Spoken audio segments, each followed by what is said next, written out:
Muito boa noite, meus amigos, minhas amigas. Felicidade enorme estar aqui no Live Mundi, ainda que nesse formato digital.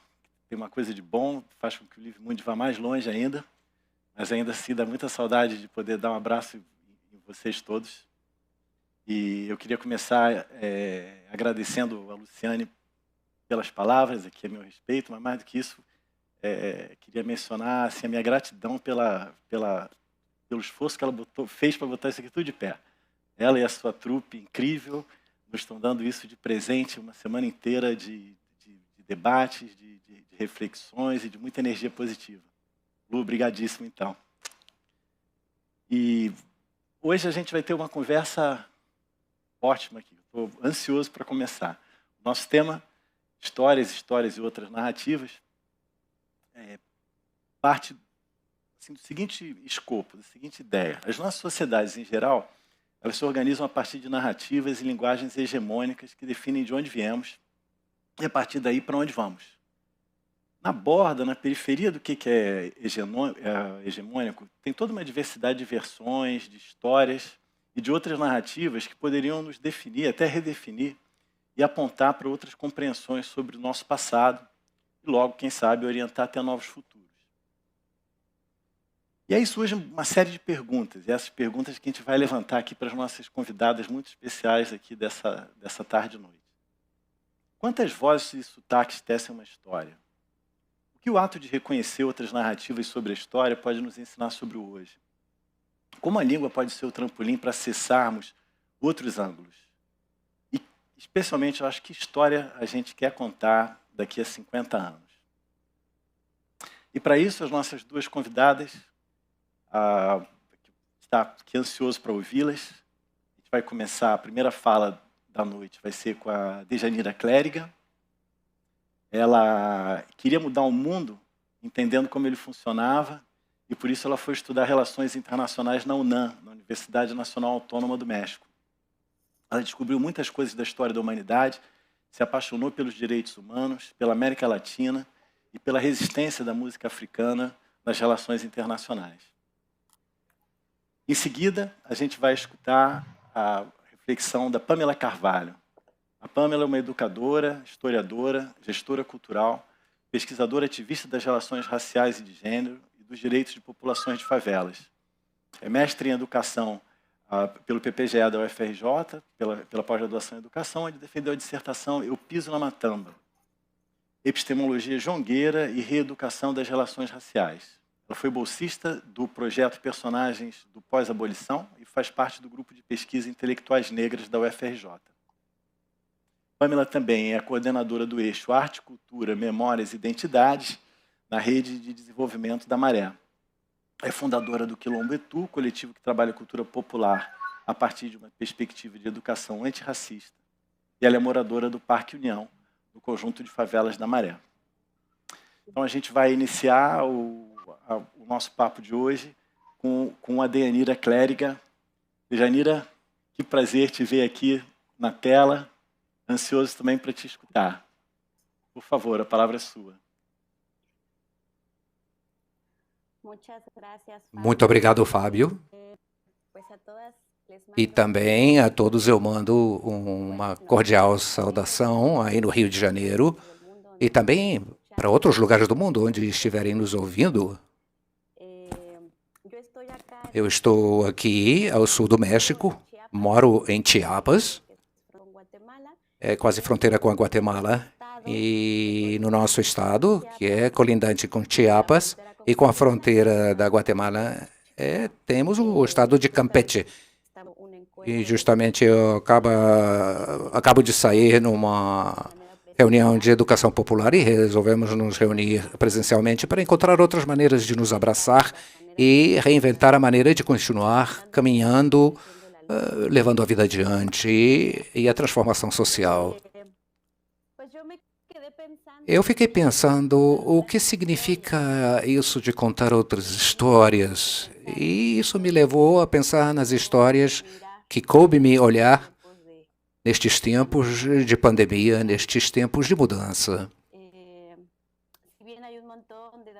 muito embora haja muitos dados oficiais, muitas coletivas de imprensa falando sobre a pandemia, eu, na verdade, adotei uma outra maneira de olhar a vida, com outro ritmo. E eu aprendi isso a partir daqui, a partir dos povos indígenas, a partir das comunidades rurais,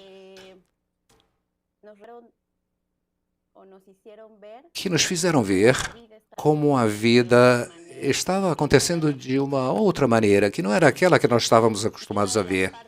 E uma das partes fundamentais desta reflexão tiveram alguma coisa a ver com como estamos ocupando os espaços que pertenciam à natureza, como invadimos com as nossas cidades os territórios dos povos e dos animais e todos os demais seres. Nós viemos para uma região cercada de comunidades indígenas e eu não conheci nenhuma só pessoa que não estivesse falando das plantas medicinais e uma forma para achar uma cura para a Covid. Não havia uma só conversa, um só debate em que não estivéssemos partilhando quais seriam os remédios antigos dos nossos avós para curar uma doença como a Covid. E tivemos um ensinamento muito importante, porque tem a ver como isso foi se transformando ao longo, especialmente ao longo do tempo e a saúde, e como podemos dar uma nova olhada para a vida e a morte e a doença, na nossa finitude nesse planeta, né?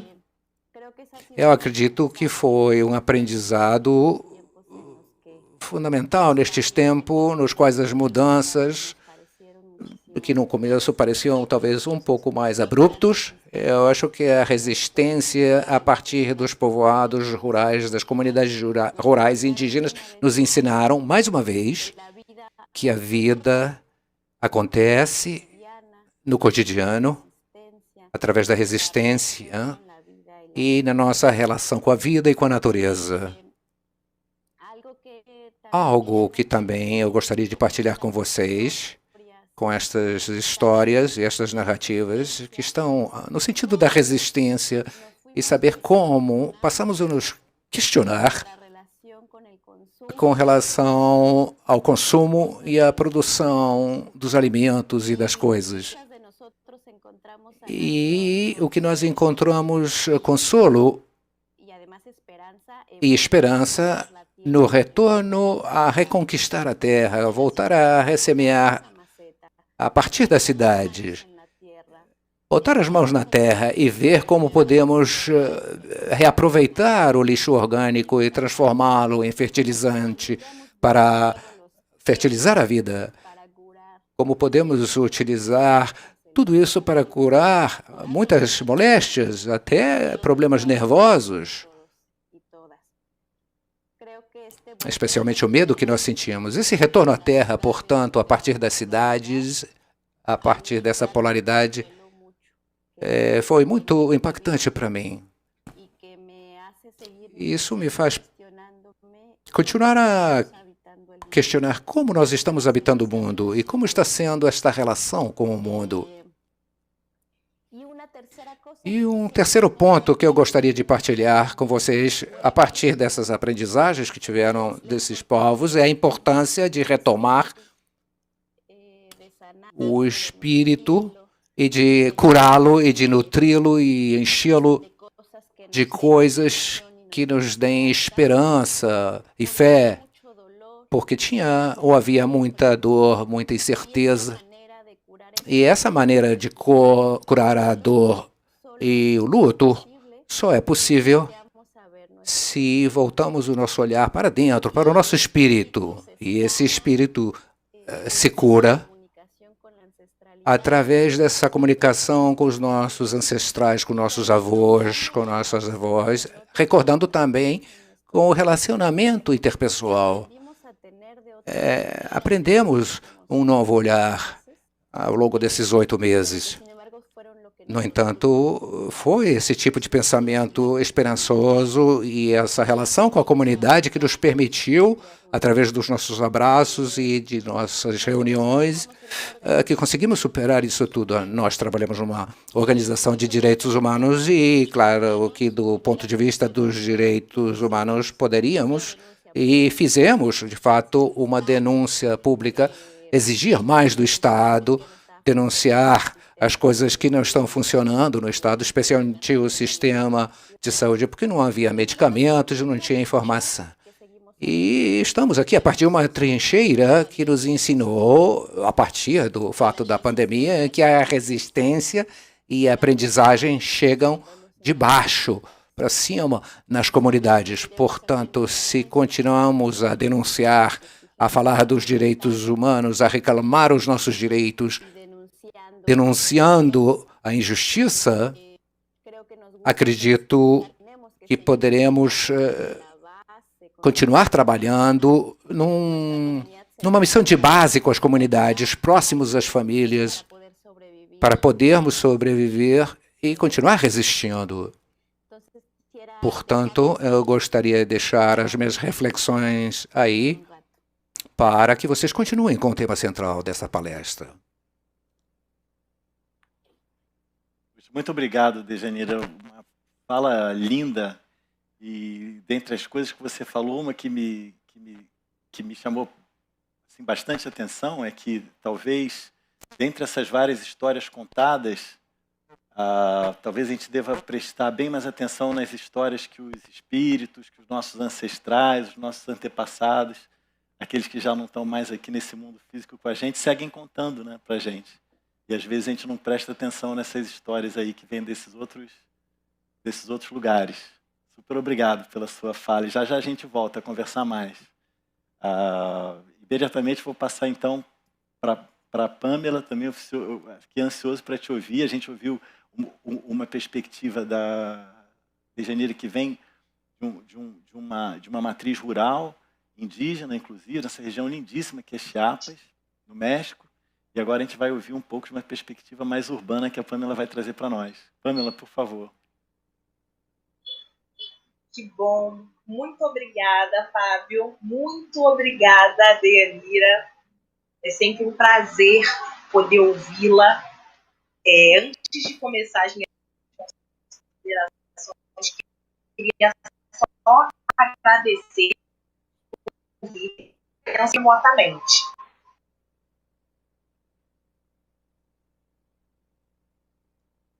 E aí, a primeira fala, eu acho que tem a ver com isso, com ele atrás dessa perspectiva rural com uma perspectiva urbana, mas que a gente consegue perceber perspectivas que não são vistas.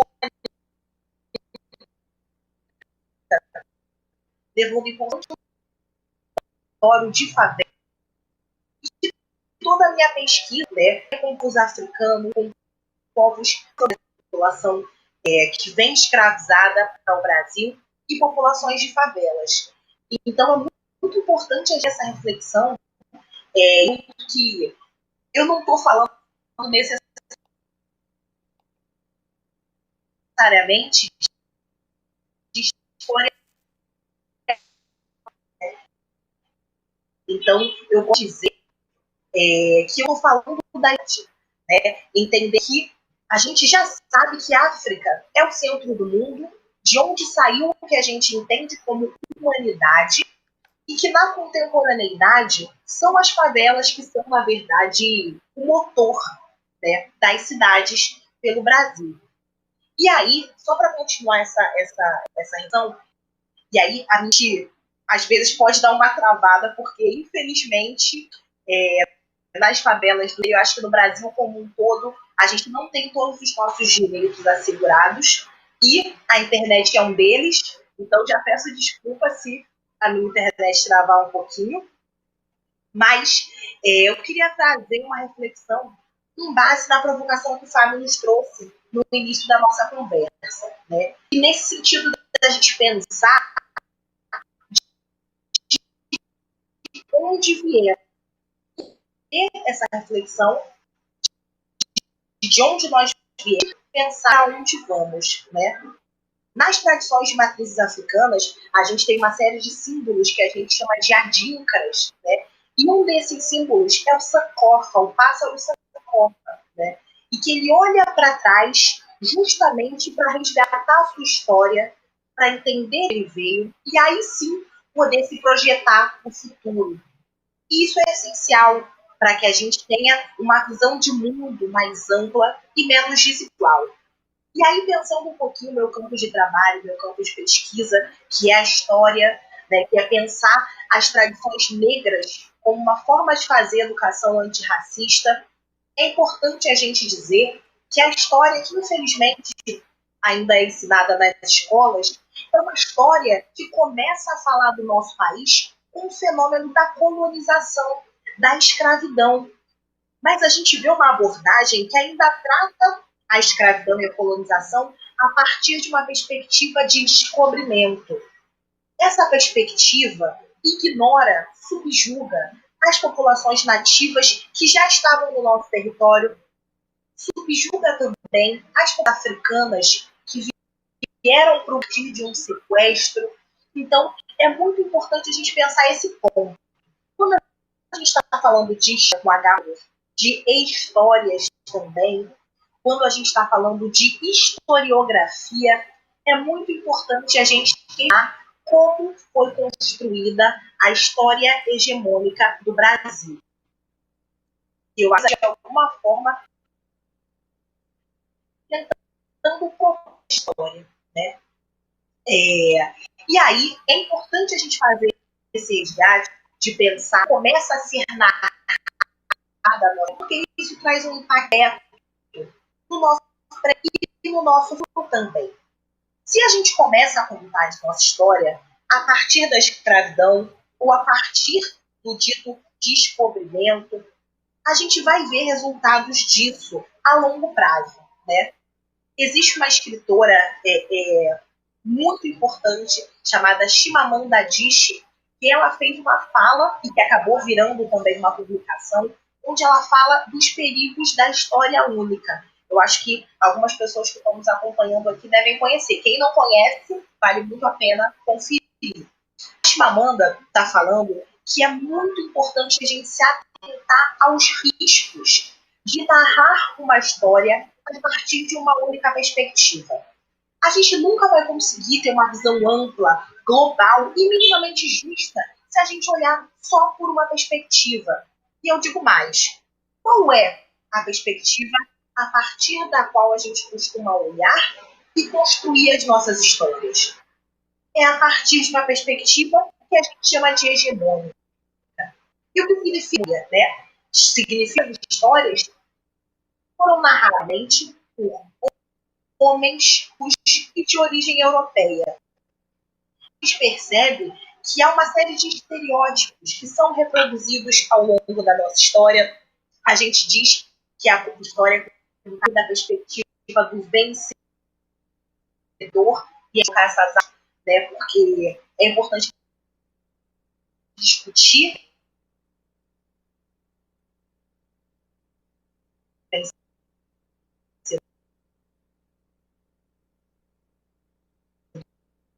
Ah, que pena. Acho que a gente está tendo mais uma dificuldadezinha com a Pamela. Travou? Opa! Será que voltou? Opa, voltou, Pamela. Que bom. Bom. A internet é um fio, né, gente? Agora E agora deu. dança. Ainda está cortando um pouquinho, Pamela. Cortando. Deixa eu abrir aqui.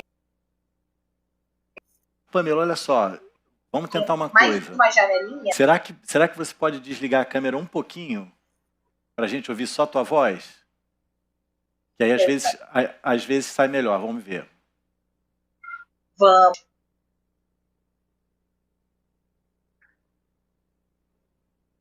Será que está um pouco meu áudio?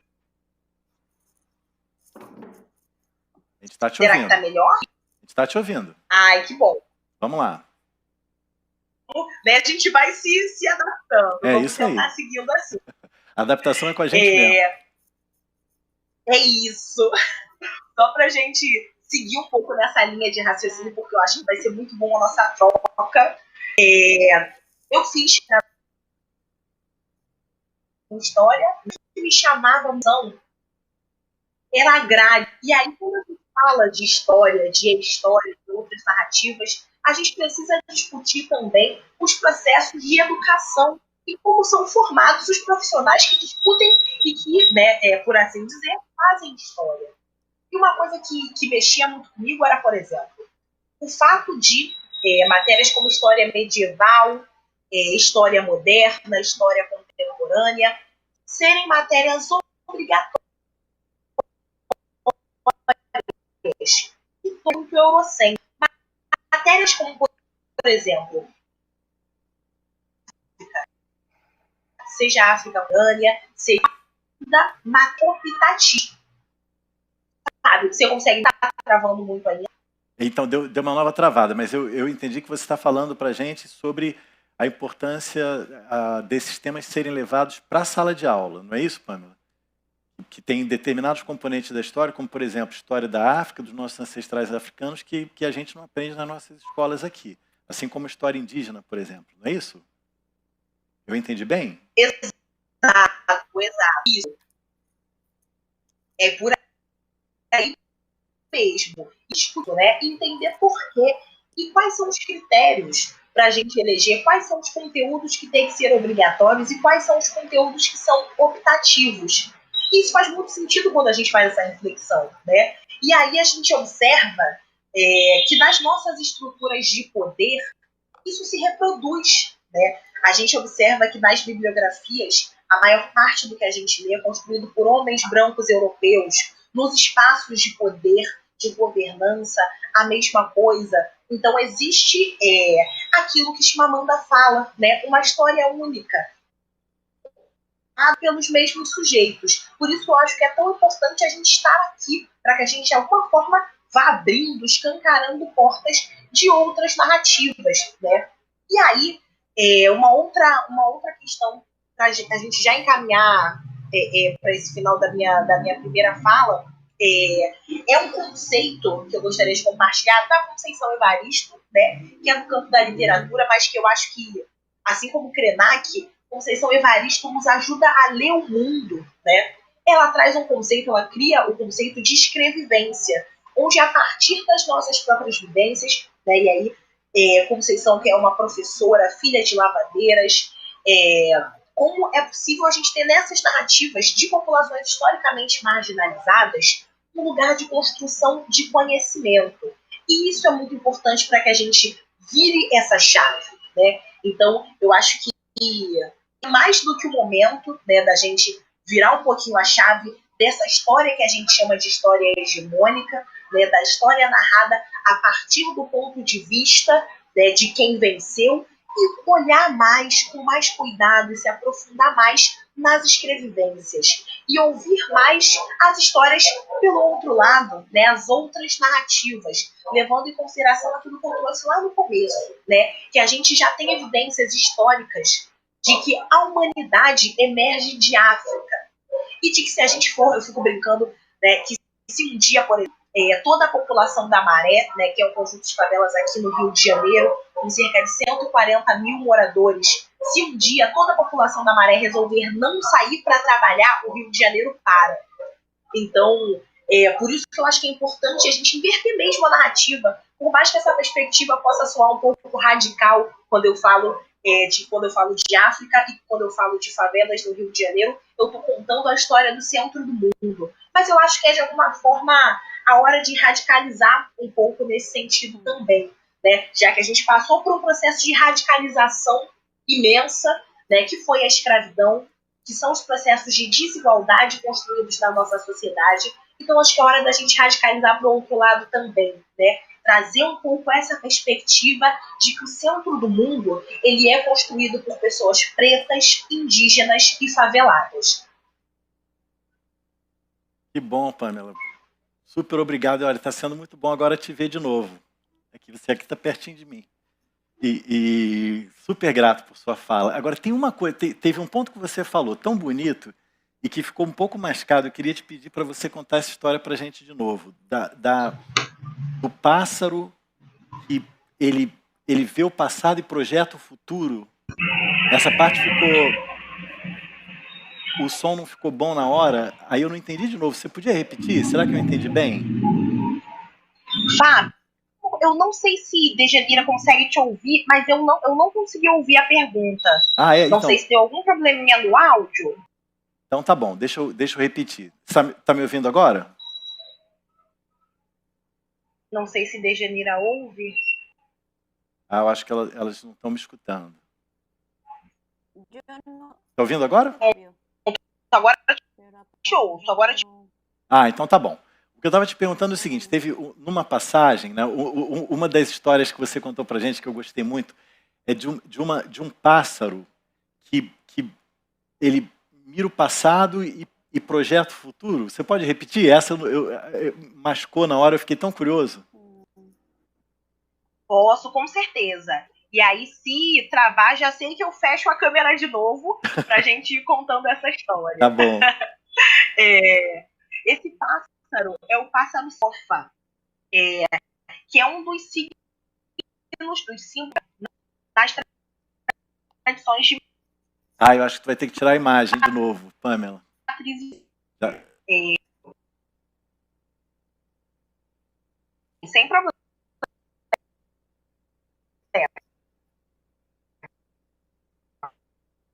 Se estabiliza. Pronto, vamos ver. Fábio, você me ouve? Agora eu ouço bem. Perfeito. A gente vai... Vamos também. Falando de Sankofa, e que ele tem um formato arredondado, né? Por que projeto? Ai, que pena, tá te cortando de novo. O pescoço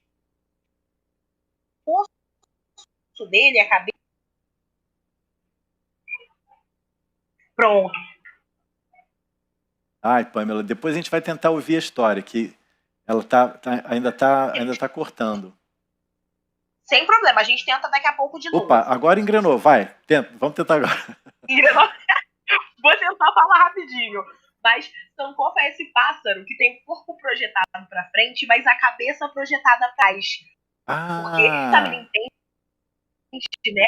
Que lá para trás a gente fazer esse resgate do que veio antes da gente, para que a gente consiga se projetar para o futuro. Então, é justamente essa perspectiva que acho que de alguma forma norteia a nossa conversa, né? De olhar para de onde viemos, para que a gente consiga projetar para onde nós vamos. E aí a gente tem nos símbolos Adinkra um pássaro que justamente sintetiza isso, que é o pássaro Sankofa. Sankofa.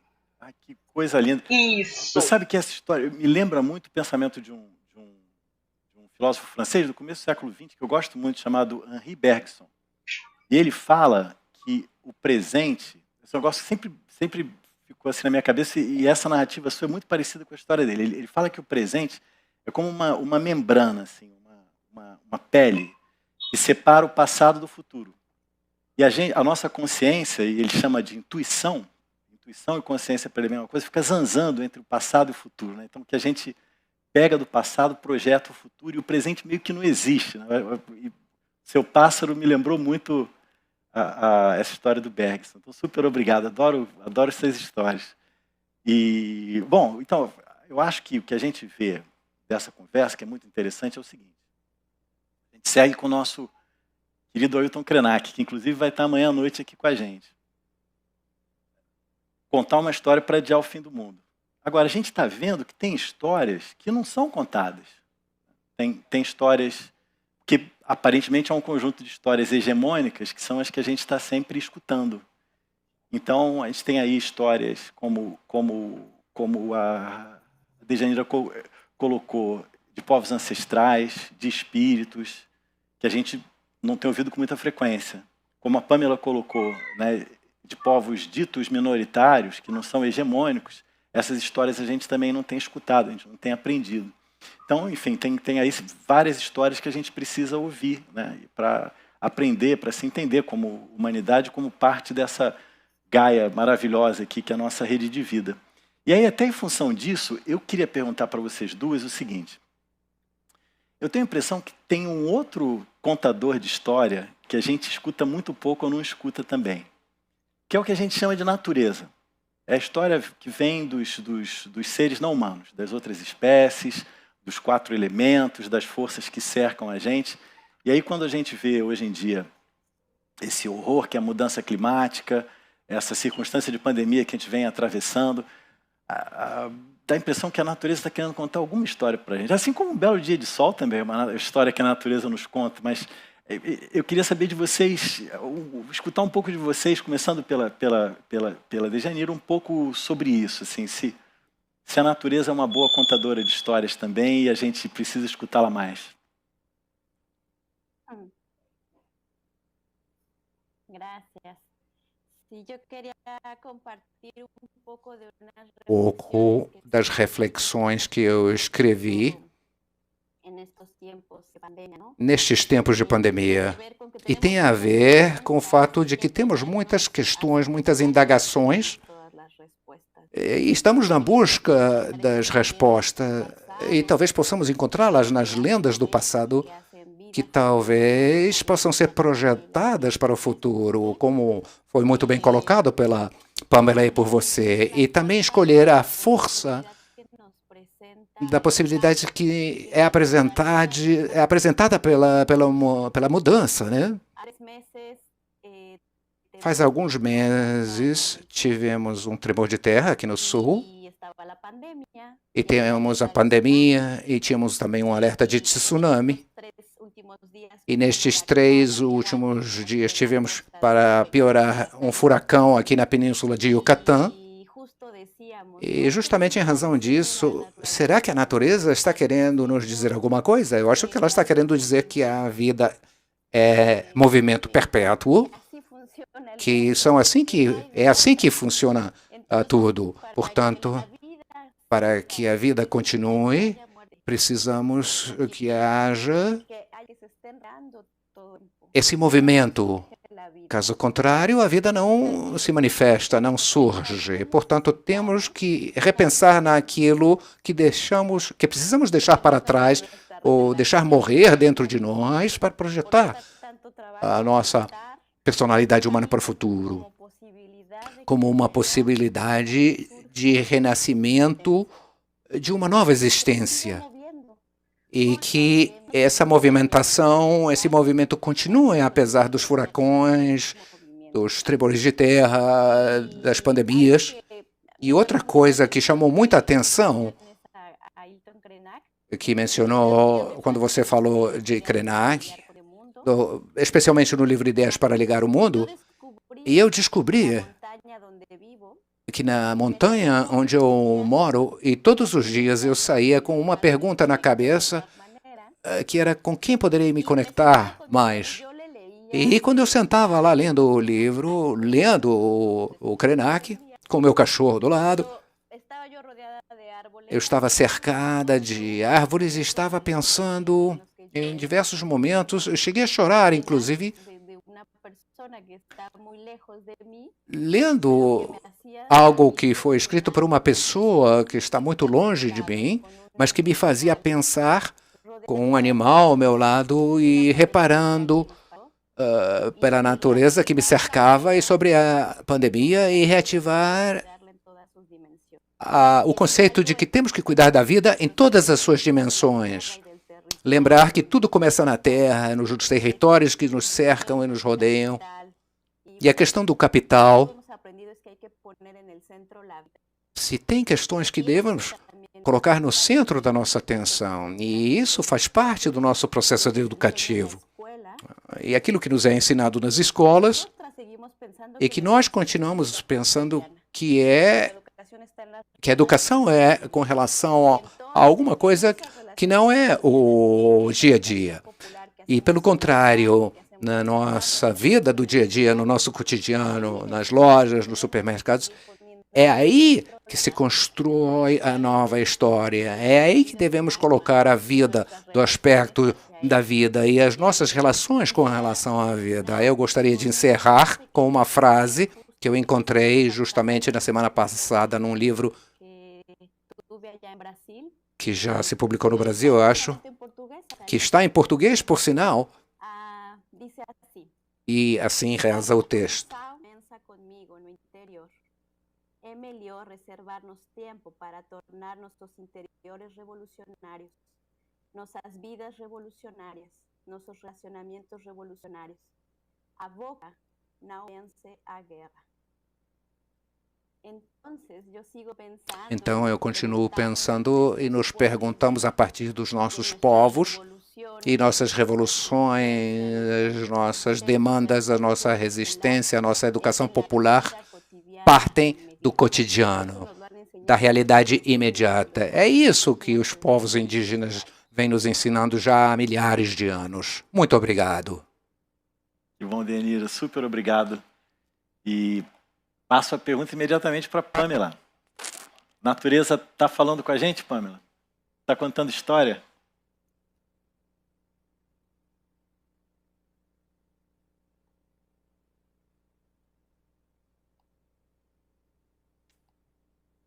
Ih, eu acho que está... Será que está mudo, Pamela? Não estou te ouvindo. Pronto. Agora vai, gente. Opa. São muitas ferramentas da tecnologia. Uma hora é imagem, outra hora é som. Mas vamos torcer para dar certo. E aí, se travar, eu fecho um pouquinho a câmera para ver se melhora. Tranquilo. Eu ia só, Fábio, antes da gente falar um pouco sobre essa questão da natureza, contar histórias e conversar com a gente, eu ia rapidinho o que você trouxe com relação ao Krenak, quando ele fala de contar uma história adia o mundo, né? Muito rapidinho, só para trazer uma reflexão a partir de populações africanas e afro-brasileiras, né? Eu fico pensando muito que pior do que é o esquecimento. A gente, infelizmente, vive numa sociedade do esquecimento. E eu entendo que esse esquecimento é também o fim do mundo. Entendendo que cada um de nós, cada uma das nossas histórias é um mundo. Então, a gente vive um processo de apagamento e esquecimento sistemático de fatos históricos importantíssimos para que a gente questione e estabeleça outros paradigmas de vida. A gente vive numa sociedade de esquecimento e apagamento de histórias de pessoas pretas, pessoas indígenas, pessoas faveladas. Por isso que eu concordo tanto com o Krenak, quando ele diz que contar uma história adia o fim do mundo. Porque a gente contar essas histórias, afirmar essas existências, faz com que a gente lugar do esquecimento. Então, acho muito importante a gente trazer esse lugar. Além do fato de que eu acho que Ailton Krenak, Conceição Evaristo, Bezerra da Silva, Cartola, são grandes filósofos. A gente precisa também repensar quando a gente fala, quando a gente imagina um historiador, um filósofo, todo engomadinho, numa biblioteca, né, com um móvel de mogno, de carvalho. Não, a gente tem outros saberes e outras figuras que estão construindo conhecimentos essenciais para a nossa sociedade. E aí, já linkando com essa questão que eu achei maravilhosa, porque muitas vezes é um lugar de onde a gente não vai de pensar se a natureza conta histórias e se a gente está ouvindo essas histórias, né? Acho muito importante a gente discutir isso. Na cosmogonia iorubá, existem uma série de leis do mundo a partir da natureza.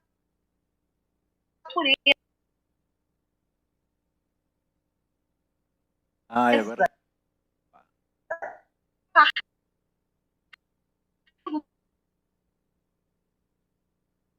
Fechei a câmera para ver. Pronto, vamos lá. Fechei a câmera, já pronto, já estava pronta para fechar a câmera e agora já estamos te ouvindo bem. Pronto. E uma coisa importante da gente falar é que em várias leituras, né, a partir de perspectivas africanas e afro-brasileiras, a natureza, os elementos da natureza se manifestam e estão presentes em cada um de nós. Então, em mim, eu tenho água, eu tenho terra, eu tenho fogo, eu tenho ar. Então, quando a forma está em desencontro com esses elementos no mundo, na natureza, a gente está em desencontro com a gente mesmo. E isso traz uma perspectiva que é muito importante também, que no mundo moderno, ocidental, brancocêntrico, a gente acabou criando uma visão desvinculada do homem e da natureza, né? Inclusive, a gente coloca como se fosse numa esteira. O homem, o ser humano, ele é mais evoluído de acordo com a distância que ele tiver da natureza, né? Quanto mais longe da natureza, mais evoluído é esse homem. E a gente tem perspectivas africanas, afro-brasileiras e indígenas que pensam o contrário. O homem tem que fazer o processo de retorno e de se religar, né? E aí, inclusive, o termo religião, né? A palavra religião, na sua origem tem a ver com isso, né? Com religar, né? Com reconectar o homem à sua essência e à sua natureza. Então, eu acho que a natureza conta muitas histórias. De novo, né? Acho que a gente teve um processo de construção de Brasil, e pensando o meu lugar aqui de fala, que é o Rio de Janeiro, que foi muito cruel com a natureza, né? A gente tem, por exemplo, aqui no Rio, um que é muito conhecido, que é o aterro do aterro, é justamente de aterrar mesmo, né? De cobrir o mar. E aí, nas tradições de matrizes africanas, um termo que é calunga. A gente tem a calunga pequena, que seria o cemitério,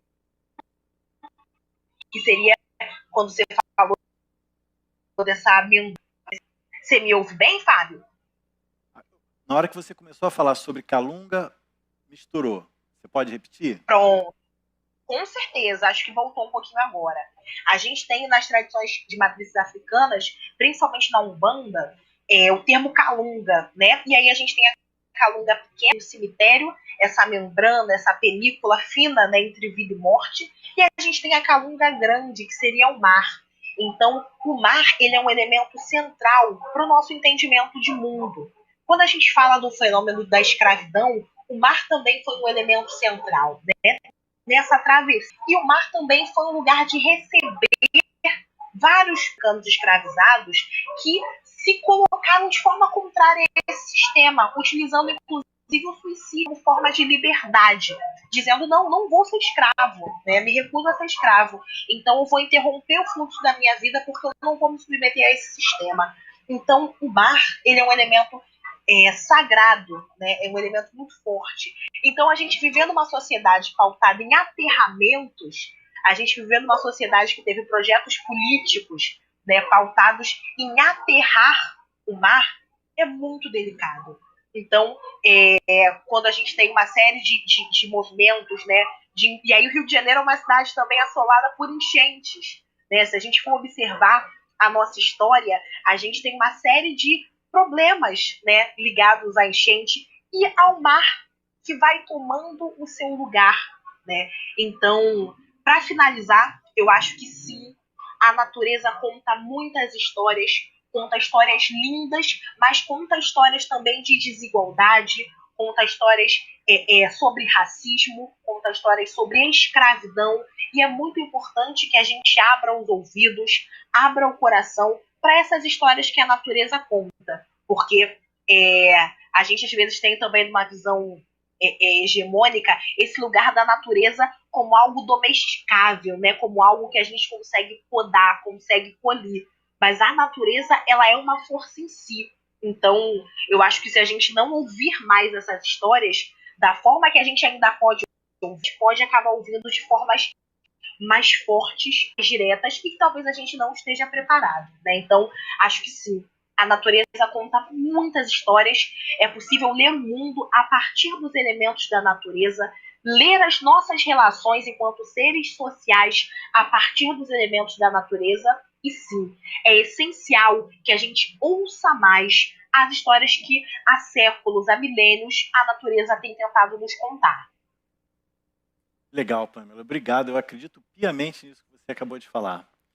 E Nossa, eu tenho tanta pergunta aqui para fazer para vocês, mas o nosso público já tá mandando mais perguntas e eu vou ter que honrá-las aqui. Tomara que ela me sobre uns minutinhos depois. Mas a primeira pergunta vem de Angel Card, que é assim, para vocês duas. A Conceição Evaristo, que chama suas narrativas de escrevivências, costuma dizer que não nasceu rodeada de livros, mas de palavras. Ela falava de uma literatura oral que influenciava suas narrativas. O que influenciou para vocês duas a construção das narrativas de vocês? Podemos começar pela Pamela agora. Pode ser. E aí vamos tentar nesse esquema. Se travar, a gente fecha a câmera. Tá bom. Só retomando a pergunta, né, que Conceição fala, eu acho isso de uma força imensa. E eu não sei se todo mundo se atentou para a profundidade do que Conceição está falando. Quando ela fala que ela nasceu rodeada de palavras e não de livros, ela está tirando a coisa da caixinha, né? Porque o livro, infelizmente, ainda não é acessível para todo mundo. E o livro, o que está faltando, ou travou? Vou fechar um pouquinho a câmera. Isso, por favor. Vamos ver se vai melhor. Pronto. O livro, ele ainda é um objeto que está pautado na palavra escrita. Então, pessoas que não, que não são alfabetizadas não conseguem ler. Então, quando Conceição desloca o centro da narrativa, né, tirando o centro da narrativa do livro e coloca o centro da narrativa na palavra, a discussão ganha uma ângulo imensa. Eu acho que isso é incrível. E eu acho que, para mim, isso tem muito a ver, né, também. Eu sempre fui muito motivada pelas palavras, né, e pelas palavras de forma oral também, né. Eu sou filha de uma merendeira e de um segurança, então meus pais não fizeram faculdade, mestrado, doutorado, mas a palavra sempre circulou muito na minha casa e a educação também. A minha família sempre achou que a educação era uma forma da gente criar outras leituras de mundo. Então, eu acho que essas reflexões, assim como a Conceição, foram forjadas a partir da palavra, né? E da palavra que vem de um lugar que, infelizmente, é historicamente subalternizado, que é a palavra oral, muito mais do que a palavra escrita, e vem também, não posso deixar de dizer, de movimentos de educação, movimento negro e movimentos sociais, como os movimentos de favela. Eu nasci no Morro do Juramento, né? Que é uma favela aqui no Rio de Janeiro. Atualmente moro na Maré. E esses dois lugares foram essenciais para me constituir enquanto sujeito no mundo. Então, eu acho legal dizer isso também, né? Que a gente tem um festival incrível, com temáticas incríveis e discutindo a partir de perspectivas rurais, discutindo a partir de perspectivas negras, faveladas e ouvindo a natureza como formadora de saber e de conhecimento. Então, eu acho que eu caminho de alguma forma próxima da Conceição. E é sempre importante afirmar que, mesmo a gente tendo sido subalternizado ao longo da nossa história, pessoas como eu, como Dejanira, como você, temos justamente nesses lugares as nossas fontes de saber. Acho que é por aí. Legal, Pamela. Super obrigado. Acho que é isso mesmo. E a ti, Dejanira, o que influencia as narrativas que você constrói?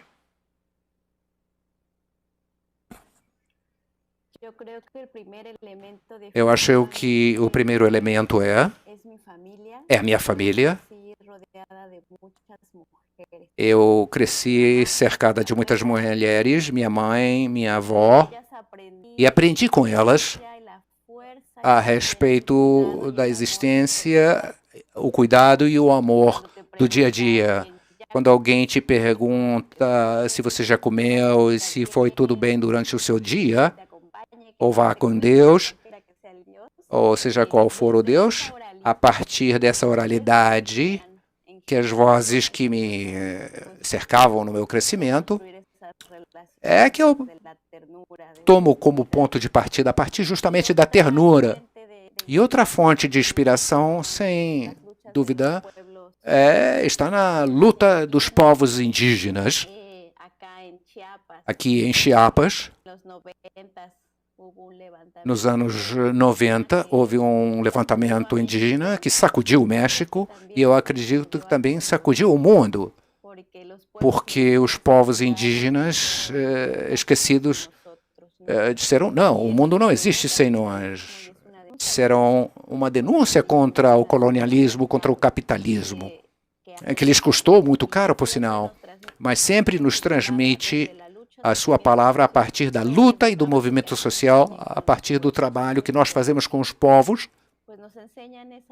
povos esses que nos ensinam a simplicidade da vida e a força que decorre disso, e a paixão que podemos ter pela transformação e também aprender a ter paciência, esperando a transformação. Bom, não é só paciência com as questões virtuais. A vida é paciente. Para que uma planta surja a partir de uma semente, temos que ter paciência. Então, a partir dessa força dos povos indígenas, temos uma palavra muito bonita, é Suxil, Maya Suxil, um dialeto indígena que é falado aqui, que é o Ichelchamur,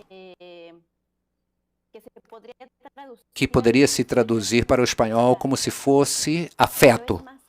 Mas vai além do que afeto.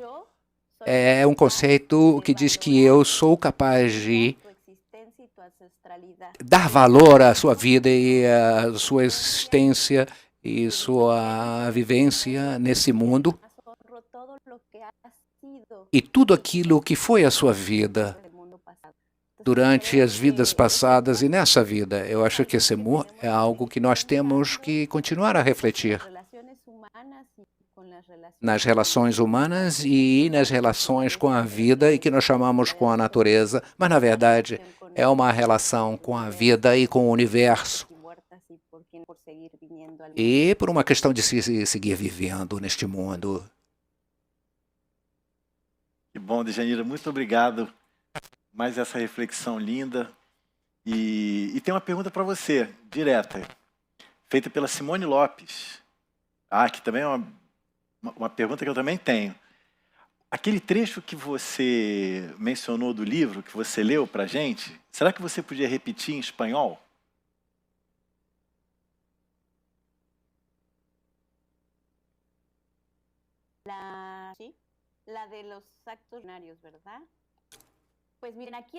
Bem, aqui no livro está em português, mas eu vou traduzi-la para... Tudo começa comigo, no interior. É melhor tomar tempo para ver o nosso interior revolucionário, nossa vida revolucionária, nosso relacionamento revolucionário. A boca não vence a guerra. Na verdade, é de um ativista americano, Tanek Bambara, mas encontra-se num livro que foi publicado no Brasil, a respeito da luta das mulheres negras. Legal, obrigado, Dejanira. Deixa eu ver agora, eu posso disparar uma pergunta minha? Posso, né? Vou furar a fila aqui, meninas. Então, que eu estou curioso, assim, uma coisa assim, porque eu fico pensando, do que a gente conversou aqui já. Assim, pensando sempre em contação de história. Né? Tem uma conversa com a gente, né? Agora a Dejanira falou muito disso, interior, né? A gente contando uma história para nós mesmos. Tem uma história da gente para com as outras pessoas, né? Que a gente conta e a gente escuta. Com essas variações todas que vocês mencionaram. Tem um terceiro que é a gente com a natureza, né? No que a gente tenta escutar. Porque a gente é natureza também, mas estou falando natureza porque o ser humano acha que é separado só para fingir que é diferente. Mas é como se a natureza, as outras espécies, as forças elementares, elas estão contando também uma história para a gente. E tem um quarto componente que também vocês duas mencionaram um bocado, que são as histórias que os espíritos contam para a gente, através da nossa vivência espiritual, da nossa fé e tal. São esses 4 campos de conversa que eu tenho a impressão que são todos eles necessários. E daí o que eu queria perguntar para vocês é o seguinte. A nossa espécie humana está atravessando essa fase já de algum tempo dificílima e a gente quer continuar aqui como espécie, a gente quer continuar nesse planeta lindo, sendo parte dessa teia de vida que vocês duas mencionaram. E a gente está se saindo um pouco mal nisso aí, é o que tudo indica. Porque, através desse caminho da contação de história, desses 4 eixos diferentes que eu mencionei, e essa é uma pergunta difícil. Como que a gente vira esse jogo? Como que a gente vai fazer... Como é que a gente... A impressão que eu tenho, eu achei muito legal a Pamela lembrar para a gente da palavra religião, religare, a gente se reconectar. Eu tenho a impressão que a gente precisa... E ao falar gente, estou falando aqui, homem branco, ocidental, moderno. A gente, que se diz, né, moderno, como que a gente se reencontra com essa teia de vida? A gente que se desligou dela. O que a gente precisa fazer através das narrativas e das histórias para a gente encontrar esse caminho de volta ao lar, sagrado da vida? Vamos começar pela Deyanira, por favor.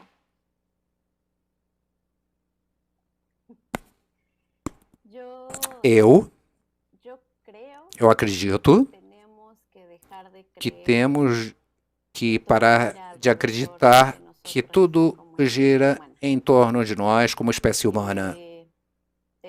Temos, sim, que deixar de construir cidades, temos que parar de acreditar no consumo como forma de vida, isto é, o consumo capitalista, de acumulação desmedida de coisas.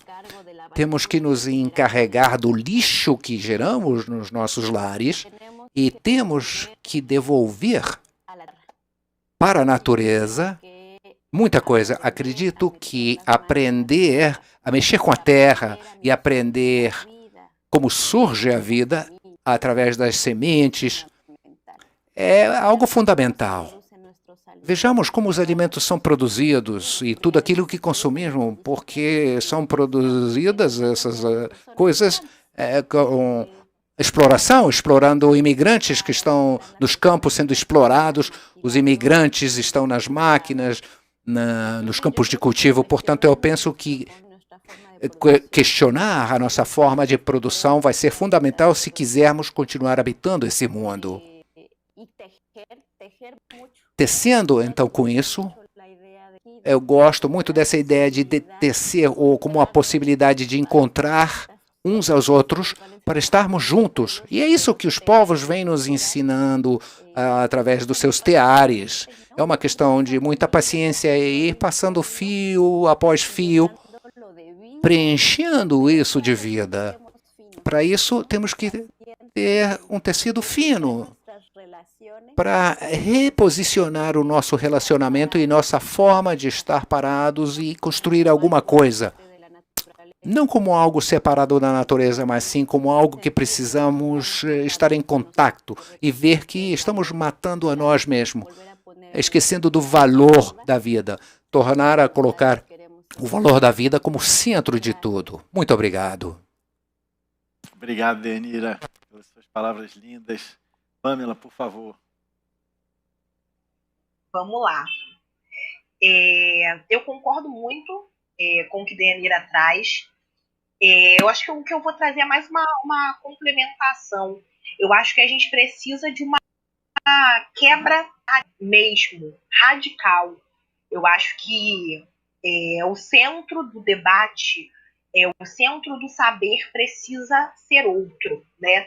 Eu acho que a gente precisa ouvir mais as populações indígenas, as populações nativas, que têm um conhecimento da terra muito grande, né? Os remédios que a gente toma hoje manipulados, né, que a gente compra nas farmácias, são fruto de tradições indígenas que lidam com as ervas, com a terra, com a cura.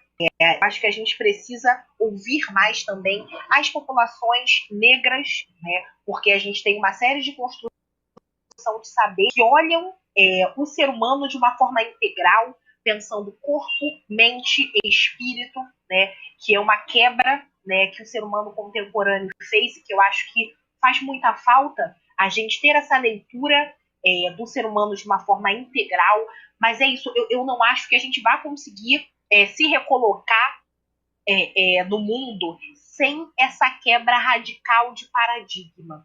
Eu acho que se a gente continuar pautando as nossas relações no capital, em saberes eurocêntricos, em saberes que pensam a desigualdade como um fator fulcral nas nossas relações, eu acho que se a gente for pegado a isso, a gente não vai conseguir mudar as nossas relações e a nossa forma de se colocar no mundo. Então eu acho que a gente precisa de uma ruptura radical mesmo. Precisa justamente disso, de um processo de reconexão. Mas falando de Brasil, a gente tem mais de 500 anos, né, de um trauma colonial. Então, se a gente não tiver um outro fenômeno radical e de inversão de paradigma, eu acho que a gente não vai combater e reescrever uma história que foi pautada em 500 anos de desigualdade e de uma falta de cuidado imenso com a natureza.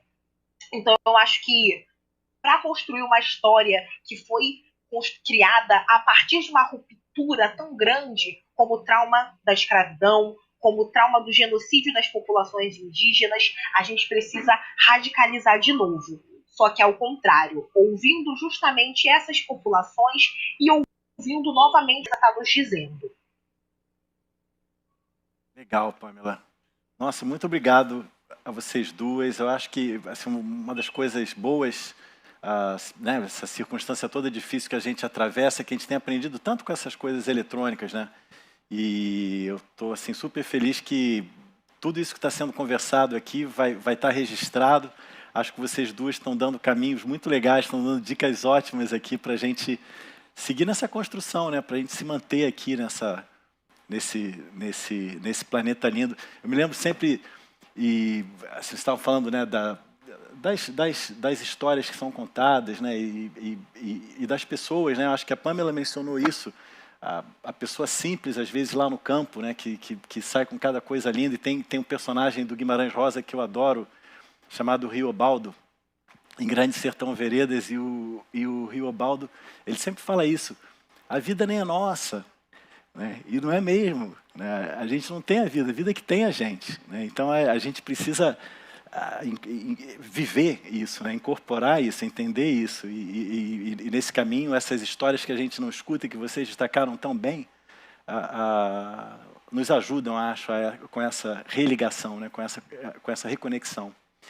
E tem mais uma pergunta aqui da Camila Bafa, para vocês duas, que é a seguinte: acreditando que somos ancestrais dessa nova história na pandemia, que história vocês contariam para as gerações futuras?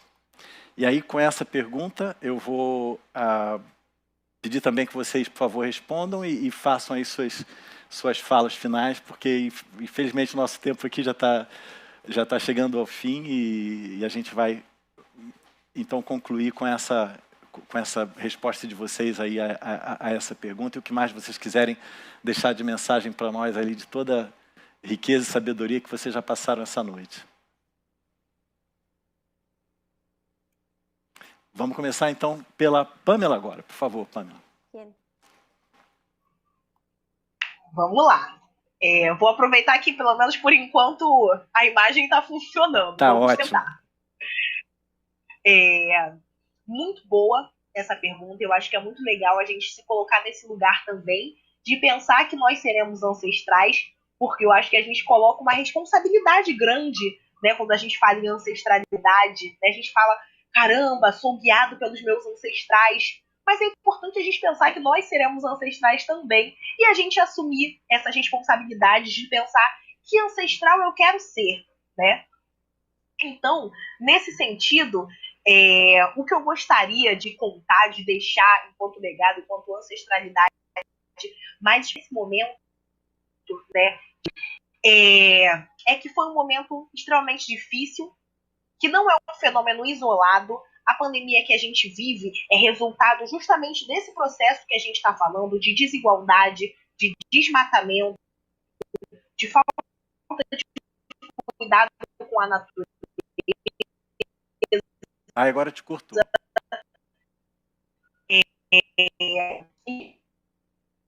Cortou. Fechei agora. Pronto. Fechei um pouquinho a câmera. Só um pouquinho, mas daqui a pouco você volta. Isso. A gente tenta abrir de novo. Então, para a gente não perder de vista, né, que a pandemia não é um fenômeno isolado e a gente se responsabilizar, né, por esse processo, mas eu gostaria, de enquanto ancestral, lembrar que a pandemia foi um momento também de a gente perceber que as maiores soluções têm emergido das favelas, das periferias, né? Aqui no Rio de Janeiro, em São Paulo também, a gente teve problemas graves ligados à falta de apoio do poder público.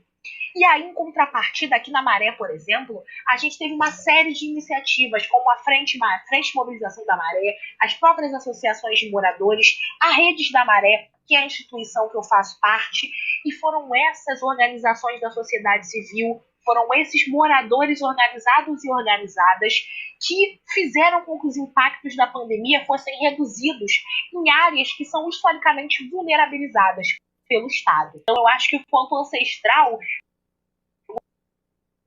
gostaria de lembrar disso.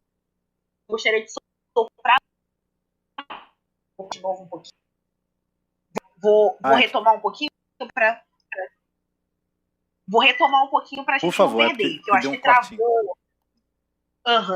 Então, acho que enquanto ancestral, eu gostaria de soprar no ouvido de quem vem depois de mim, que esse foi um momento extremamente difícil, mas que foi um momento de a gente conseguir mais fingir que a gente não está vendo, que é das favelas, das periferias e das ditas margens, que têm emergido as maiores soluções para o mundo.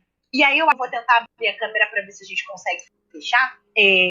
Eu acho que isso já é um pouco das minhas considerações finais, né, porque eu acho que isso é um caminho muito importante, né, para a gente pensar as nossas histórias, as nossas histórias, né, essa escuta para sujeitos historicamente marginalizados, essa escuta à natureza. Então, queria só agradecer, né, por a gente ter esse momento tão rico, por a gente, mesmo longe, conseguir se conectar, eu poder reencontrar Deyanira, a gente poder ter essa troca tão rica, e agradecer a todos e todas que nos acompanharam. Me perdoem por esse problema de internet, porque, infelizmente, nas favelas aqui do Rio de Janeiro, a gente não tem o direito à internet plenamente garantido, né? A internet é muito ruim, tem várias empresas que simplesmente não prestam serviços de internet, elas se recusam a entrar em áreas de favelas e periferias, mas a gente está aqui para isso, né? Para criar tensões, criar rusgas e tentar reescrever a nossa história. Muito obrigada. Pamela, obrigado a ti. Uma satisfação te ouvir, te conhecer. Espero logo a gente poder se conhecer ao vivo. E vai ser em breve, tenho certeza. Deyanira, por favor, ansioso para ouvir tua resposta a essa pergunta difícil. O que a gente vai falar quando a gente... Nós ancestrais, né? A gente ancestral, o que a gente vai falar para quem vem por aí?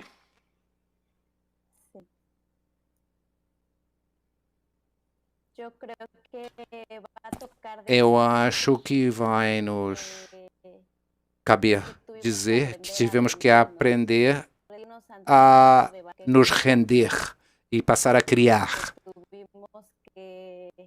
Tivemos que retomar o nosso rumo, procurando na sabedoria do passado, que, como se dizia nas guerrilhas dos anos 70 na América Latina, somente o povo pode salvar o povo. E o povo não é só o povo presente que está agora vivendo em 2020. Os povos são as ancestralidades, são as lutas que os povos vêm conduzindo e toda a sabedoria que aprendemos com eles. E somente o povo pode salvar o povo. Se procuramos a forma de manter o poder no povo, será o povo popular, o que criará novos caminhos, novas vias, e podemos nos atrever a nos afastar do consumo desmedido e retomar a vida nos nossos lares e retomar a maneira de viver e o olhar para a maneira como estamos cuidando da água, poluindo-a. Eu acho que é fundamental nos atrevermos a construir novas comunidades para não ter comunidades carentes, como o Parque União ou a favela. Eu estive lá, eu conheço, e claro que eu conheço as comunidades, e vejo as comunidades indígenas aqui, e vejo os bairros periféricos aqui. Eu digo, aqui está a comunidade, aqui está o refúgio. É onde está a salvação, e essa comunidade não está formada somente por seres humanos, está formada pelos vínculos, pelas relações, pelo cachorro, pelo canário, pela árvore, pelo vento. Eu acho que essas são as coisas que nós queremos contar na forma de histórias, que nós nos atrevemos a mudar o rumo e ter uma nova leitura do passado e daí aprender como construir o futuro a partir da sabedoria dos povos. E com isso eu encerro com a esperança de podermos estar juntos, conectados com a Pamela, com o Fábio, e de nos atrevermos a termos inspirações mútuas e que as mesmas continuem a transcender as fronteiras, porque precisamos sim nos acompanhar uns aos outros, precisamos nos abraçar e saber que tipo de histórias de esperança poderemos contar, que histórias de resistência e de amor poderemos contar no futuro. Muito obrigado. Valeu. Que prazer, muito bom te escutar também. Quero ir aí em Chiapas conhecer a tua região, já tive aí perto, lugar lindo, e tomara a gente poder se conhecer ao vivo dentro em breve, ou aí ou aqui no nosso querido Rio de Janeiro. E olha, minha gente, para eu encerrar, já que a gente está falando de história, vou ter que contar uma história para vocês aqui. Agora é minha vez de contar uma história. O meu queridíssimo avô, quando estava aqui com a gente, aqui perto, ele achava que eu viajava demais, ele me chamava de Marco Polo. Aí sempre que eu chegava de viagem, ele falava comigo, Fabinho, me chamava Fabinho. Fabinho, você fez novos amigos? E eu sempre dizia, pô, um monte, vô. Aí ele ficava feliz da vida. Hoje é uma experiência muito parecida com essa, me lembrei muito dele aqui ao longo do nosso papo, porque ele era um fantástico contador de história e tal. E em meio a essa pandemia, eu saí de onde eu moro, aqui no Rio, no Jardim Botânico, vim com o seu Magno, super gentil, me trazendo, batemos um bom papo aqui no carro, uma viagem para chegar aqui na Barra da Tijuca, nesse tempo, né? A gente tanto tempo dentro de casa, e aí eu chego aqui, eu estou aqui, o quê? Mais ou menos 2 horas de duração, entre eu chegar, a gente bater esse papo e tal, e eu já fiz um monte de amigo, meu avô ia ficar feliz da vida. Querido Juan, aqui o nosso tradução simultânea, fazendo trabalho fantástico, uma satisfação conhecê-lo. Os nossos intérpretes de Libra que estão aqui com a gente também fazendo esse trabalho lindo. O fantástico Batman que botou essa tecnologia aqui toda de pé. Batman, valeu. E a equipe dele toda sorridente aqui apoiando a gente. Letícia, minha querida Lu, olha, uma delícia estar com vocês. Fiz um monte de amigo hoje. Isso tem tudo a ver com as histórias aqui que a gente conta uns para os outros e que vocês contaram para nós essa noite. Então, minha gente, olha, super obrigado. Queria mais uma vez agradecer esse nosso público fantástico também por mais esse dia ótimo aqui, lindo de Live Mundi.